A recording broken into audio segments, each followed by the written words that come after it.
मैं महादेव द्वारा दिए गए संजीवनी का उपयोग करने हेतु सज्ज हूं, सज्ज हूं, सज्ज हूं।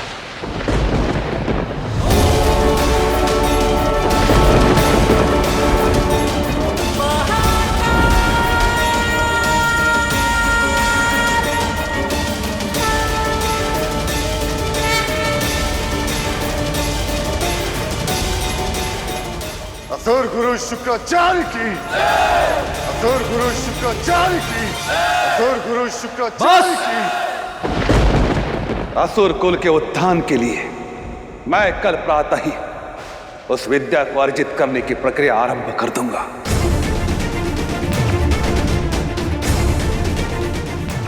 चंडमुंड युद्ध की तैयारी आरंभ करेंगे। जो आज्ञा असुर माता। और शुंभ निशुंभ रात्रि में ही गुरुदेव की पूजा की उचित है असुर माता।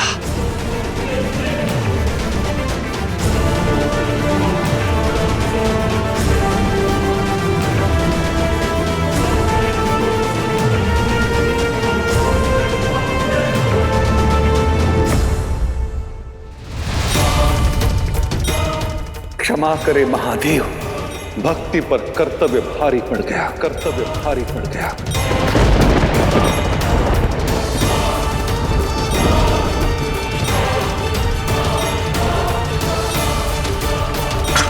आपका भक्त असुर गुरु होने के धर्म के आगे विवश हो गया।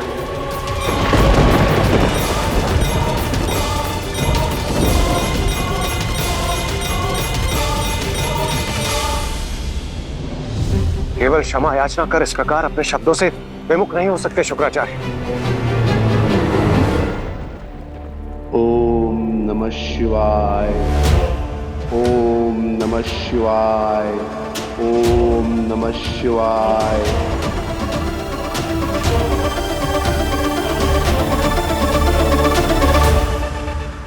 महादेव, महादेव कहां हैं आप? कृपया रक्षा कीजिए। शुक्राचार्य को दिया हुआ अपना वरदान वापस ले लीजिए महादेव। यदि आपने ऐसा नहीं किया तो सर्वनाश हो जाएगा संसार का। शिव से अधिक संसार की चिंता किसी को नहीं हो सकती इंद्रदेव।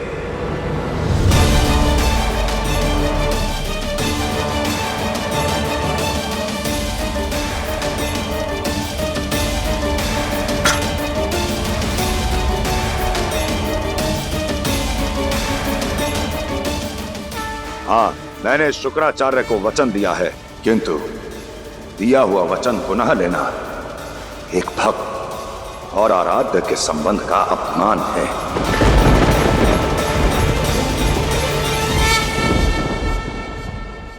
संजीवनी विद्या अमृतत्व से कम नहीं है महादेव।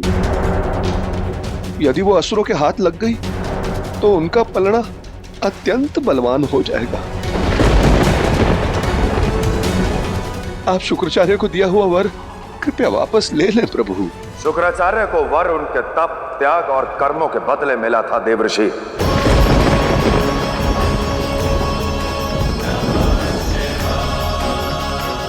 महाराज शक्ति की स्थिति देख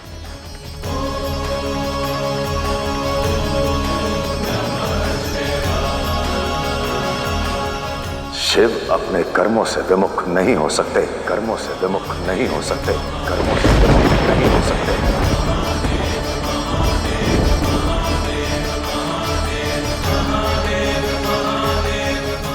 वरदान पुनः नहीं ले सकते। स्थिति की गंभीरता को समझने का प्रयास कीजिए महादेव। यदि संजीवनी विद्या प्राप्त शुक्राचार्य के असुरों से हमारा युद्ध भूमि में सामना हुआ तो परिणाम हमारी पराजय भी हो सकती है। परिणाम चाहे जो हो, शुक्राचार्य अपने कर्तव्यों का चुनाव कर चुके हैं, कर्तव्यों का चुनाव कर चुके हैं।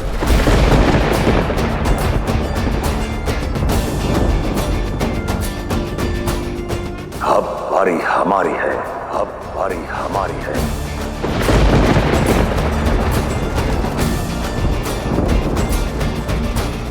ओम नमः शिवाय। नंदी, शिवगण,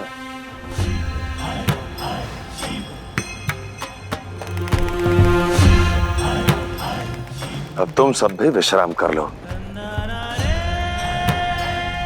यह तुम्हारे प्रार्थना का फल ही तो है जो देवी पार्वती ठीक है। जी महादेव, चलिए।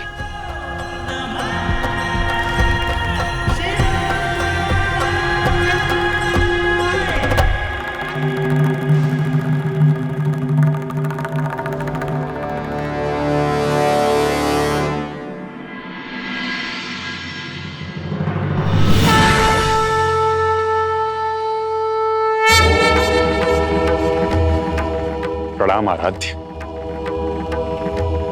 आपने मुझे स्मरण किया।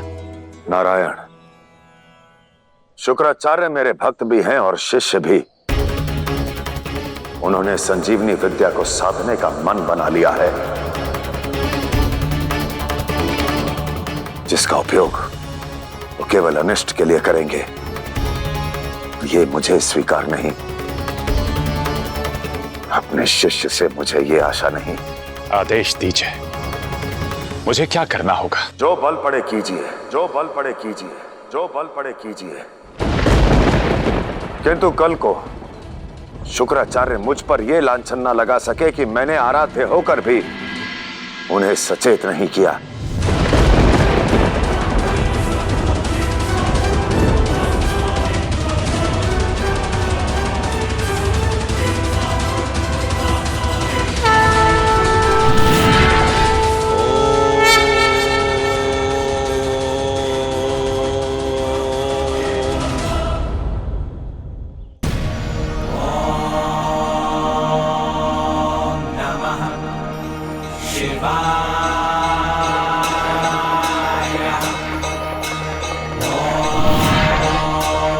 रुक जाइए शुक्र, मत साधिए संजीवनी विद्या को।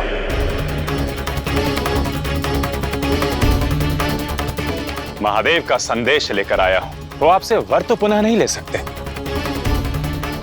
किंतु उन्होंने कहा है कि इस स्थिति में आपको संजीवनी नहीं साधनी चाहिए।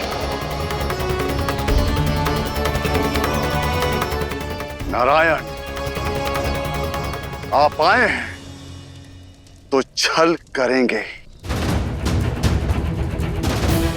सचेत कर रहा हूं, चले जाइए यहां से। महादेव अपने भक्त के इस कृत्य से चिंतित है।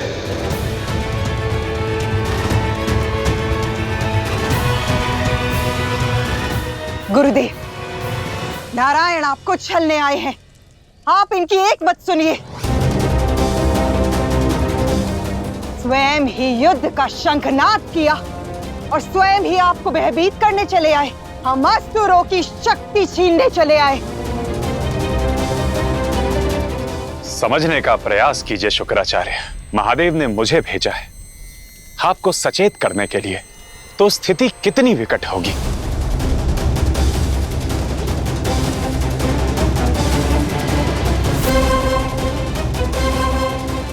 कदाचित आप सत्य से परे हैं नारायण। शिव ने भेजा है अथवा शिव की शक्ति ने।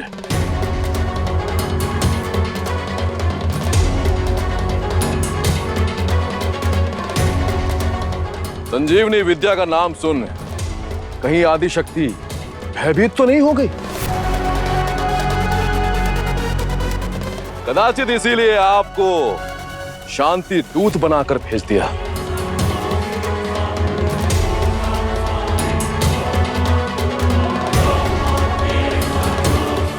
चाहे जो बनाकर भेजा हो, वरना तो अंततः उसे मेरी पत्नी ही।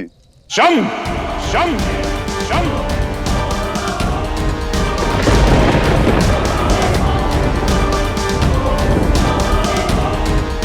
नारायण के समक्ष आदि शक्ति का अपमान करने वालों का जीवित रहना असंभव है।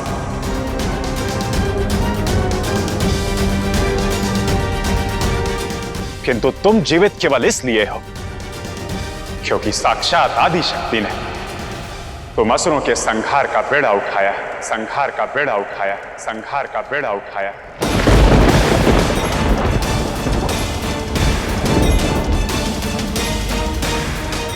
और मैं उनके प्रण में बाधा नहीं डालूंगा।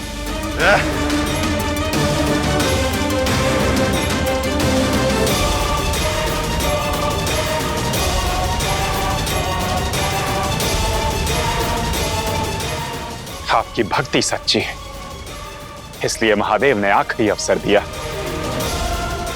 इसका उपयोग कीजिए शुक्र।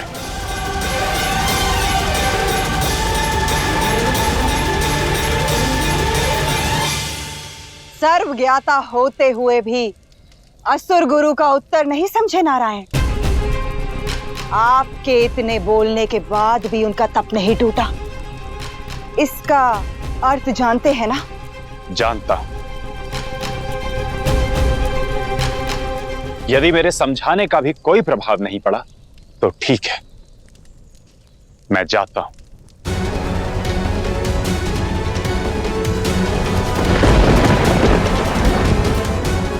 किंतु शुक्र, आपके इस कृत्य का परिणाम बहुत भयावह होगा, बहुत भयावह होगा, बहुत भयावह होगा।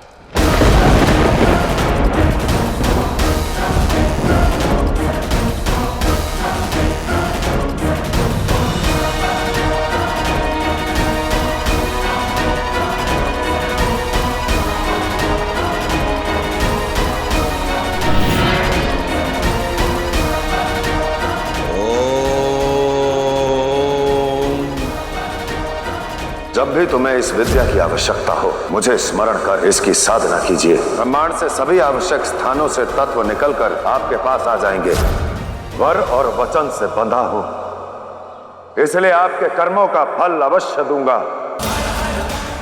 आपकी संजीवनी विद्या को अवश्य सिद्ध करूंगा, किंतु इस कृत्य के परिणाम के लिए सज्ज रहिएगा, सज्ज रहिएगा, सज्ज रहिएगा। क्योंकि कर्म फल की ढाल कोई विद्या, कोई सिद्धि नहीं बन सकती, कोई सिद्धि नहीं बन सकती, कोई सिद्धि नहीं बन सकती।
मैंने संजीवनी विद्या साध ली, साध ली।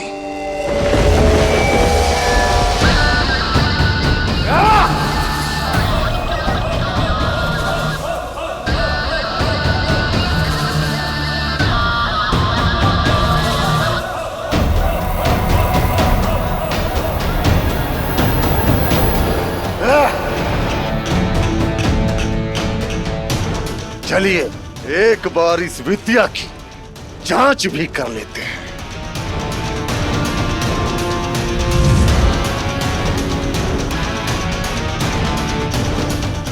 रुक जाओ।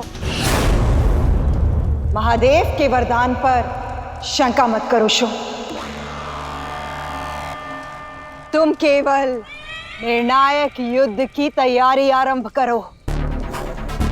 पहली बार देवताओं और असुरों में युद्ध समानता का होगा। यदि वहां अमरता है तो यहाँ मृत्यु को मात देने वाली, पुनः जीवित करने वाली कला है, कला है, कला है। चंडमुंड, मृत्यु के भय से मुक्त होकर जाओ और आदि शक्ति को बंदी बनाकर लाओ।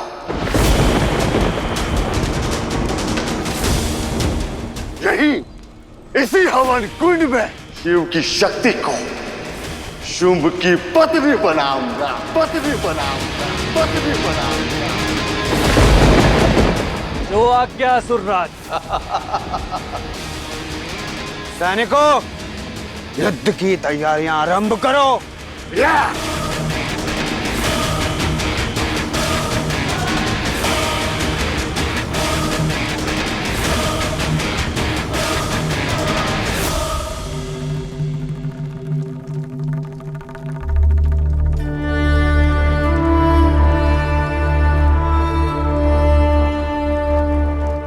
जाकर कह दो शुंभ निशुंभ से कि मैं युद्ध के लिए सज्ज हूं। मुझे अपने वचन का मान रखने के लिए युद्ध भूमि में जाना होगा। देवी, हठ त्याग दीजिए। अभी आप युद्ध के लिए सज्ज नहीं। सज्ज हूं शिव।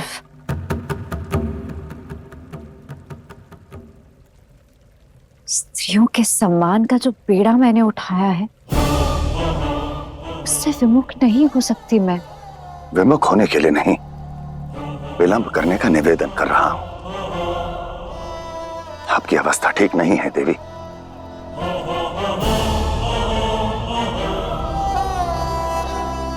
और माता, अब तो असुरों के पास शुक्राचार्य की संजीवनी विद्या भी है, संजीवनी विद्या भी है।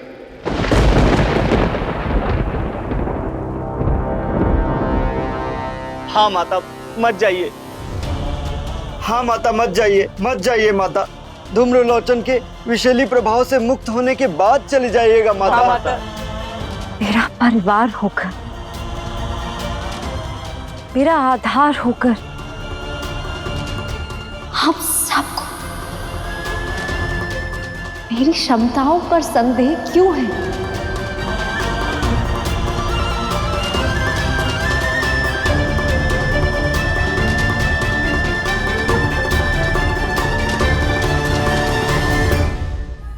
आदिशक्ति के सामर्थ्य और उनके क्षमताओं पर भला किसे संदेह हो सकता है? हम तो केवल धूम्रलोचन के धुएं के प्रभाव को लेकर चिंतित हैं।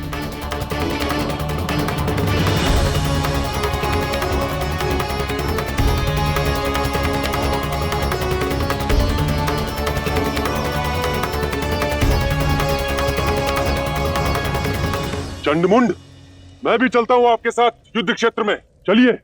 उसकी आवश्यकता नहीं है रक्तबीज। चंडमुंड अकेले ही पार्वती को असुर लोक लाने में सक्षम है, लाने में सक्षम है, लाने में सक्षम है।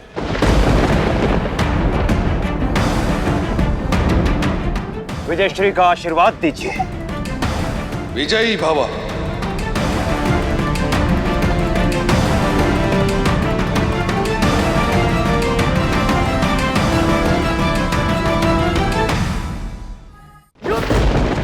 चंडमुंड सैनिकों के साथ आए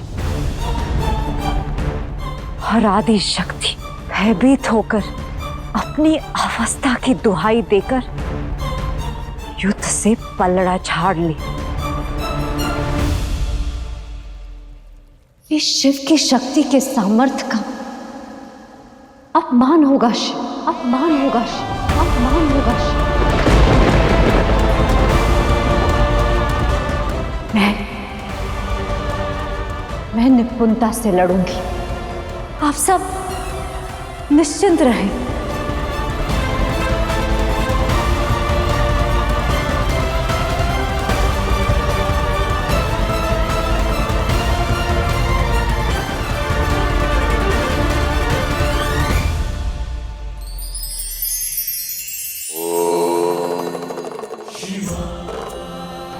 धन का महत्व तो आप सभी जानते हैं, किंतु केवल धनवान होने से आप सामर्थ्यवान नहीं बन जाते। यदि आप किसी मार्ग से भटके हुए को सुमार्ग पर लेकर आते हैं तो आपसे अधिक सामर्थ्यवान और कोई भी नहीं।